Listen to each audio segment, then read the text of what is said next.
ఈరోజు మనం 10th క్లాస్లో పాలినామియల్ ప్రాబ్లమ్స్ చేద్దాము. సమ్ము ప్రోడక్ట్ ఇచ్చినప్పుడు క్వాడ్రాటిక్ పాలినామియల్ని ఎలా ఫామ్ చేస్తామో తెలుసుకుందాం. సమ్ అనేది ఆల్ఫా ప్లస్ బీటా -3 ఇచ్చినాడు. ప్రోడక్ట్ ఆల్ఫా బీటా అనేది 2 అయితే క్వాడ్రాటిక్ పాలినామియల్ని ఎలా ఫామ్ చేయాలి?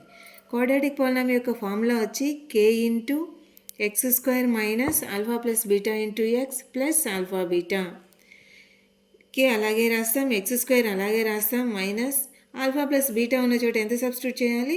-3 ఎక్స్ ప్లస్ ఆల్ఫా బీటా ఉండే చోట ఎంత సబ్స్టిట్యూట్ చేయాలి? 2. ఈ విధంగా ఫార్ములాలో సబ్స్టిట్యూట్ చేస్తాం. తర్వాత దీన్ని సాల్వ్ చేయాలి. కే X square minus of minus ఏమవుతుంది? ప్లస్ అవుతుంది. 3 ఇంటూ ఎక్స్ 3x 2 అలాగే వస్తుంది. నెక్స్ట్ ఇక్కడ కే అనే వాల్యూ తీసుకోవాలి. కే వాల్యూ ఎంత తీసుకుంటున్నాం? డినామినేటర్లో ఏం లేదు కాబట్టి 1 తీసుకుంటాం. కే వాల్యూ 1 వేసుకొని రిమైనింగ్ పాలినామియల్ని అలాగే దించుకుంటాం. నెక్స్ట్ కేను మల్టిప్లై చేస్తే we get same answer x square plus 3x plus 2. Same అదే మాదిరిగా ఇంకో ప్రాబ్లమ్ని సాల్వ్ చేస్తాం. ఇక్కడ సమ్ అనేది -1/4, ప్రోడక్ట్ అనేది 1 ఇచ్చినారు అనుకుందాం. ఈజీగా సాల్వ్ చేయడానికి క్వాడ్రాటిక్ పాలినామియల్ ఫార్ములా అయితే వేయాలి. k into X square minus alpha plus beta into X plus alpha beta.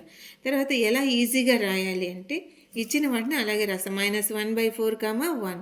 So first దానికి సింబల్ చేంజ్ చేయాలి. ఈ వర్క్ రఫ్గా చేసుకుంటే ఇది ఈజీ అవుతుంది అన్నమాట. -1/4 ప్లేస్లో ఏం రాయాలి? +1/4x. సెకండ్ వన్ అలాగే రాస్తాం +1. అంటే ఇదంతా ఎక్స్ స్క్వేర్ దగ్గర రాయాలి. X square plus 1/4x plus 1. అంటే ఫస్ట్ దానికి సింబల్ చేంజ్ చేసి రాసుకొని ఎక్స్ పెట్టుకుంటే రాయడానికి ఈజీగా ఉంటుంది. ఈ మొత్తం పాలినామియల్ ఇక్కడ రాస్తాం. X square plus 1/4x plus 1.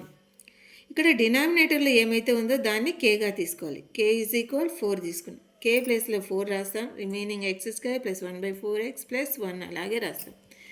Next 4తో మల్టిప్లై చేయాలి. 4 into X square 4x². Next 4తో మల్టిప్లై చేసినప్పుడు 4 అనేది క్యాన్సిల్ అవుతుంది. 1x అలాగే వస్తుంది. నెక్స్ట్ 4 1s 4 అనేది ఆన్సర్ అవుతుంది అన్నమాట.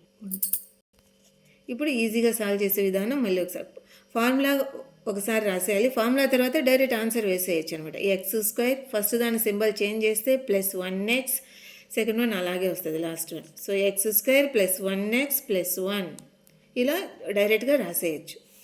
ఇక్కడ కూడా అంతే. -3, 4 అని ఇంకో ప్రాబ్లం ఇస్తే దాని ఆన్సర్ ఏం రాస్తాం? ఫస్ట్ దానికి సింబల్ చేంజ్ చేయాలి. +3 అవుతుంది. రెండోది యాజ్ ఇట్ ఈజ్ రాస్తాం. X square plus 3x plus 4 formula రాసేయాలి. తర్వాత ఇది వేసేయాలన్నమాట. నెక్స్ట్ ఇక్కడ కూడా అంతే. -2 -3 ఫస్ట్ వన్ ఏం చేయాలి? మనం -2ని +2గా రాసుకోవాలి. -3. సో ఫస్ట్ ఎక్స్ స్క్వేర్ రాయాలి ప్లస్ 2x -3. నెక్స్ట్ 0, √3 ఫస్ట్ ఏం చేయాలి? ఎక్స్ స్క్వేర్ దీనికి సింబల్ చేంజ్ చేసినా చేయకపోయినా 0 0ని. సో అందుకు X square plus 0x plus √3 first దానికి సింబల్ చేంజ్ చేయాలి. తర్వాత యాజ్ ఇట్ ఈజ్ రాసేయాలి. సరే.